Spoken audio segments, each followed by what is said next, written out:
Hello, everybody. Welcome to Profiling Evil Reacts. I'm Mike King, and today I'm looking at the disappearance of a 13-year-old schoolgirl from Melbourne, Australia. Her name is Siriboon, better known by her friends by her nickname as Bung. She disappeared 10 years ago today, June 2nd, 2011, while walking to school. Melbourne is located in the state of Victoria, down on the southeastern end of Australia, with a population of about 6.7 million people, home to many Aboriginal Australians before the European settlements began establishing a foothold back in about 1800-1803. Melbourne is the largest of the cities in Victoria, and Melbourne alone has about 4.2 million residents. Well, let's go back. June 2nd, 2011 began like any other morning as Bung got ready for school. She grabbed a quick breakfast with her mother, Vanita, or Nid.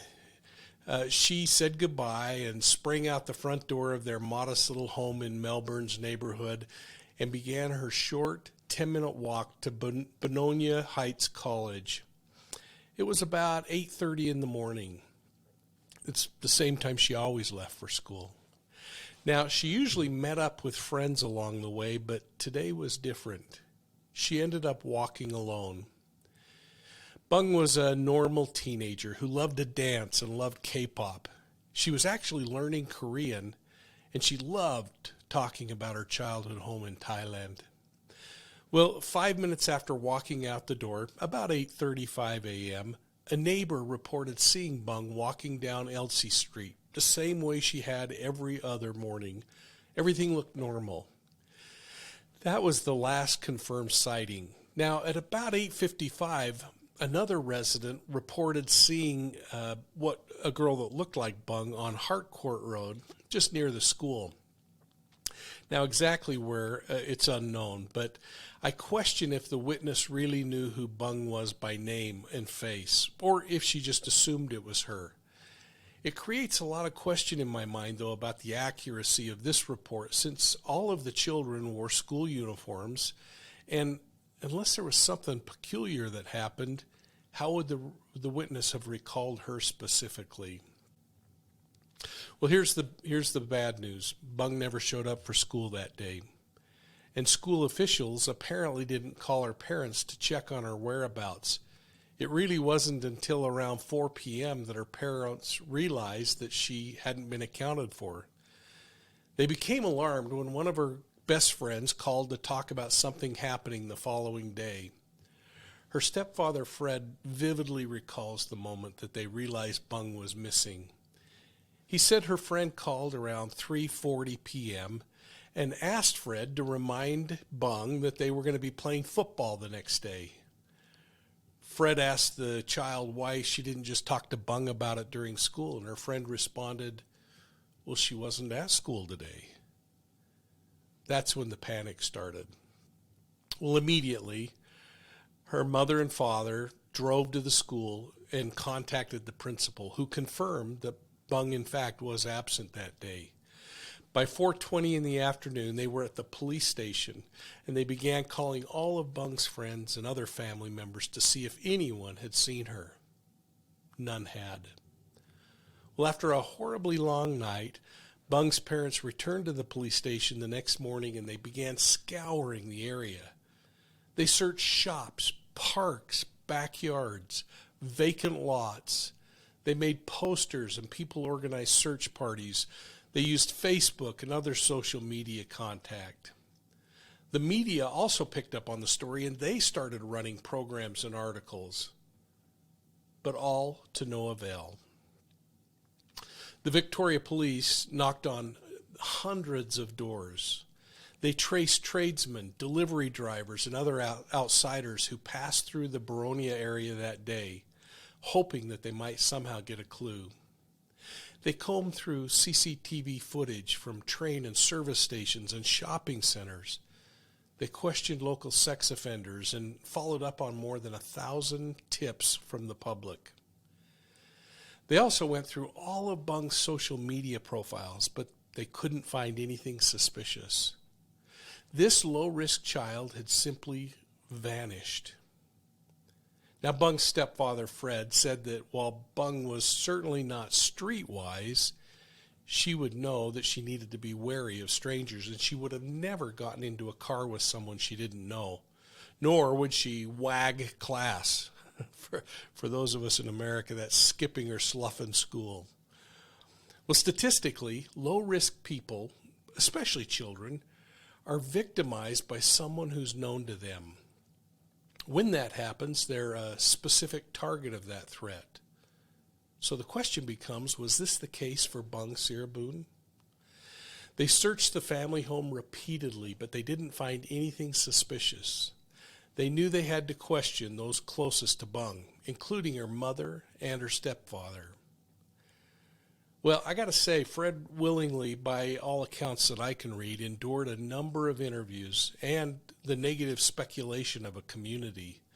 But police soon came to the grim conclusion that Bung may have been lured or forced into a car in broad daylight in a busy area. But bottom line was, nobody saw anything. Fred is quoted as saying, "I was number one suspect. The father's always the first suspect. They searched my cars, the house, computers, but they found nothing. And it really didn't bother me because I had nothing to hide." Well, before we talk about any other suspects or progress on the case, I want to play a video press conference by the Victoria Police shortly after her disappearance. In it, they announce a reward that still stands today for $1 million for the recovery of Bung. Now, I want you to focus on the behavior of the mom and the stepdad in the very beginning parts of this video conference. It's really important. Notice here how Bung's mother reaches over and grabs Fred's hand and pulls it onto her lap. She then places her other hand on top of his and their clasped hands. Now, this is really significant to me for a number of reasons. If Anita suspected that her second husband had played any role in the disappearance of her daughter, I doubt she would have pulled his hand toward hers. Now, she might, for public display, hold his hand, but this extra step is very tender in my opinion. Now, I think it's backed up, too, when later in the press conference she seems to be struggling a little more. Watch here as Fred leans over and he places his face into her neck, and he seems to provide more comfort. Again, watch how Vanita leans into his face. I think it's really tender and tells us an awful lot.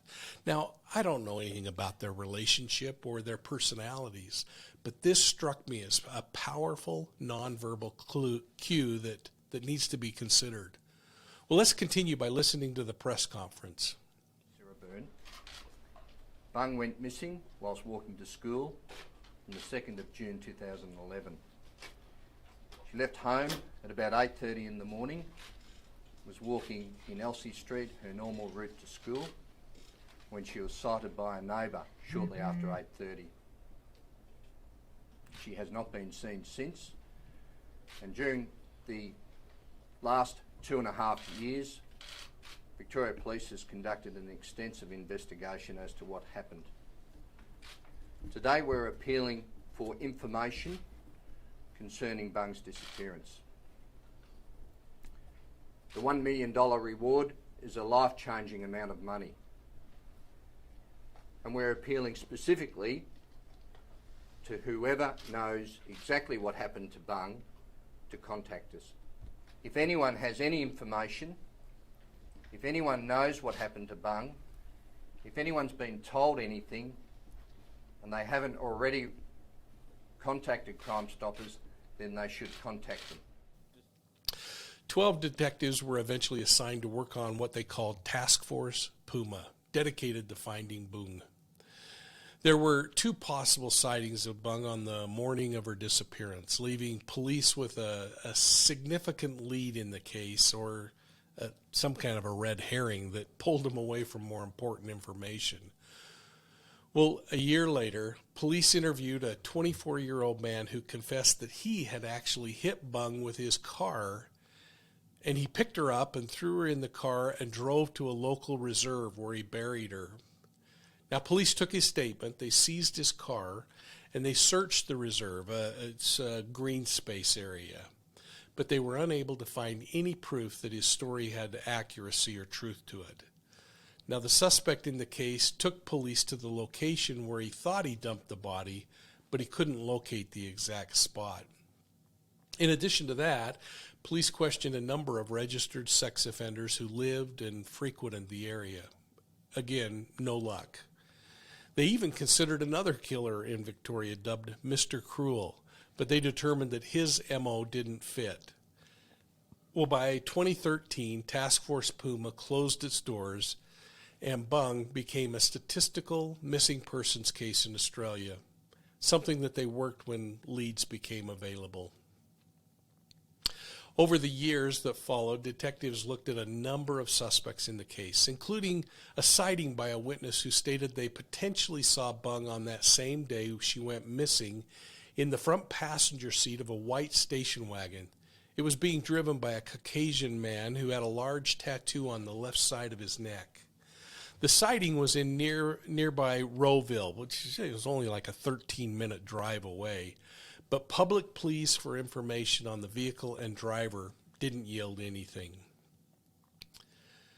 As happens in many of these cases, there's sometimes some challenges. Bung's mother eventually returned to her native home in Thailand, unable to handle staying in Melbourne without Bung. Fred still lives at the same house, and they still get together. She's now back, I think, with COVID. But they both hope and believe that Bung is still alive somewhere out there. They've sought out mediums, Buddhist priests, and others, some who suggest she is alive. Now, in closer examination of this case, it appears that Bung took the same route to and from school each day. First, she crossed Elsie Street and headed east, following Elsie Street until it terminates into the main busy road of Albert Avenue. This is a congested road with tons of traffic. From there, she crosses the street onto Harcourt Road and walks down Harcourt a short distance before turning left onto Montco Street and into a cul-de-sac which led to the school's back gate. Now, there are two more probable scenarios, in my opinion, explaining Bung's disappearance. First, if abducted, it seems to me that this would have been a really risky and a daring move for a predator to simply grab Bung in broad daylight and drag her into his or her vehicle. The child would have undoubtedly struggled and screamed, alerting others in the area, and again, increasing the risk that someone would have captured him. Now, perhaps, if the abduction is the cause of her disappearance, the predator may have used a con approach, something such as, hey, your parents have been involved in an accident and I need to rush you to the hospital to be with them, or something along those lines. Now, another compelling option is, again, this 24-year-old who said he accidentally struck Bung while walking. In his confusion and of course, while panicking, he could have taken her to a reserve and concealed her body. Now, if that suspect was under the influence of any kind of mind-altering drug, it's possible that he couldn't completely remember where he did what, how, or even when. Now, Boronia and Rowville are both located on the edge of the Dandenong Ranges National Park, a huge reserve. Although police discounted the confession from this young man who said he hit Bung with his car, the proximity to the national park could mean that Bung was even taken there. Well, now let's fast forward 10 years later to today. Bung's mother and stepfather remain in the same home, hoping that their missing daughter might return home. It's a very big secret to keep to yourself. It's take someone and take them away, and it's I know people do it, but it's I'm sure there's somebody else, at least one or maybe even more, that know what's going on. People are waiting everywhere. Please come home. And if you can't come home, we're here. We're waiting for you. We love you. We need you here. We'll always be here waiting for you. Always. And as I say, if anyone knows, it's time to let her go or come forward, or you know, tell somebody about what you know and what you've seen. And you know, it's 2.5 years now. It's,